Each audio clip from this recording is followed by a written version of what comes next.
Assalamualaikum warahmatullahi wabarakatuh. Alhamdulillah, salatu wassalamu ala Rasulillah. Rasulullah SAW bersabda, la yahillu li muslimin an yurawi'a musliman. Tidak halal bagi seorang muslim untuk menakut-nakuti muslim yang lain. Tidak boleh seorang memberi kekhawatiran, kegelisahan, memasukkan kegelisahan ke dalam hati seseorang, ya. Kalau memang ada suatu hal yang jelas, yang memang benar-benar menakutkan, tidak apa-apa sebagai bentuk nasihat.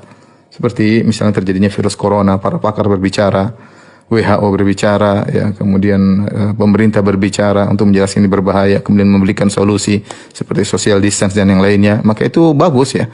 Benar-benar suatu yang menakutkan dan perlu disikapi, ya.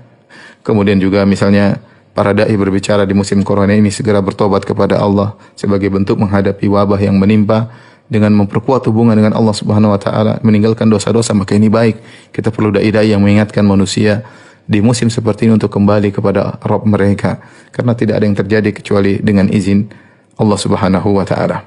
Tapi tatkala kita berbicara tentang suatu hal yang tidak jelas, ya, Allah sudah menegur, kata Allah, wala taqfu ma laysa laka bi'ilm inna sam'a wal basara wal fuada kullu ulaika kana anhu mas'ula. Janganlah kau mengikuti sesuatu yang tidak ada ilmu, ya, tentangnya.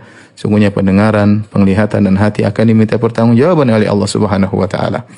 Contoh seperti mengkaitkan dentuman yang terjadi, yang terdengar, ya, kemarin malam atau beberapa hari yang lalu, ya, di Depok atau di Jakarta, kemudian menafsirkannya bahwa sini tanda akan terjadi sesuatu. Ini kan bicara tentang hal yang gaib. Ya, maka jangan kita berani seperti itu.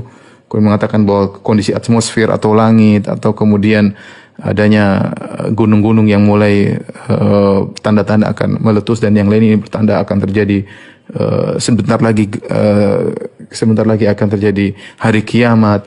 Kemudian akan muncul tanda besar hari kiamat, adanya dukhan, ya. Maka ini semua perlu pembahasan yang benar, ya, bukan hanya sekedar menduga-duga sehingga memberi rasa takut kepada kaum muslimin, ya. Apalagi kemudian menyuruh kaum muslimin untuk segera berhijrah, segera bertindak menghadapi isu yang belum tentu benar ini, ya. Kemudian mengatakan harus kita berhijrah ke tanah Mekah misalnya untuk bergabung dengan Imam Mahdi, akan muncul Dajjal, dan ini perkara yang benar-benar menakutkan, ya. Ya, maka seorang tidak boleh berbicara kecuali dengan ilmu, ya. Ingat, hukumnya haram kita memberi rasa takut kepada kaum muslimin, dan hukumnya haram untuk ikut menyebarkan hal-hal seperti ini. Karena kita akan diminta pertanggungjawaban oleh Allah Subhanahu wa taala. Saya ingatkan betapa banyak dai-dai yang sudah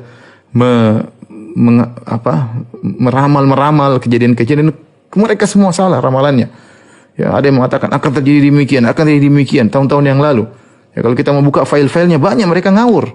Ya, mereka ngawur, dan apakah mereka tidak takut kepada Allah Subhanahu wa taala? Ya. Kalau memang kondisinya sudah benar-benar, kemudian sudah dalilnya jelas, nyata, kita boleh berbicara. Adapun hanya menduga-duga, maka ini tidak boleh. Yang benar sekarang ini kita menyuruh orang-orang kaum muslimin untuk kembali kepada Allah, bertobat kepada Allah Subhanahu wa taala.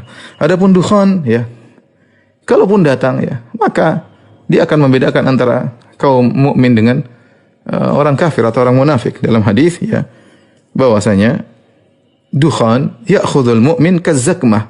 Dukhan akan datang menimpa seorang muslim seperti zakmah, kahayati zukam, seperti bersin aja. Adapun amal kafir, adapun orang kafir, maka dukhan akan masuk dalam orang kafir, fayantafikh, maka dia akan masuk dukhan tersebut, asap tersebut dalam diri orang kafir sehingga dia membesar, ya. Badannya menjadi besar, kemudian tubuhnya menjadi besar karena dipenuhi dengan asap. Kemudian fayakhruju min kharaihi wa udhunaihi wa duburihi, kemudian keluar dari dua hidungnya, dari telinganya, dari duburnya, saking banyaknya asap dalam dirinya. Artinya menderita orang kafir tersebut.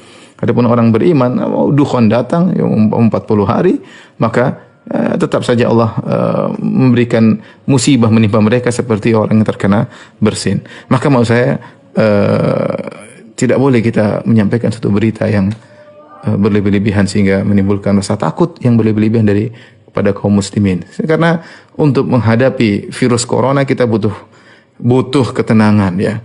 Kalau seorang menjadi panik, ini bisa jadi bahaya, ya. Kemudian orang kalau sudah panik, ya, bisa sebagaimana pernyataan para dokter bahwasanya akhirnya tubuhnya kurang bisa menimbulkan antibodi yang baik ya karena pikirannya stres dan yang lainnya, maka jangan kita membuat kaum muslimin semakin stres. Ya, kita suruh saja mereka bertobat kepada Allah Subhanahu wa taala, kembali kepada Allah. Yang penting sebagaimana perkataan sebagian dai, yang penting kita husnul khatimah. Mau ada dukhan, mau ada yang lainnya, mau dajjal muncul, mau yang lainnya. Ya, kita dalam husnul khatimah, dalam kondisi bertakwa kepada Allah Subhanahu wa taala.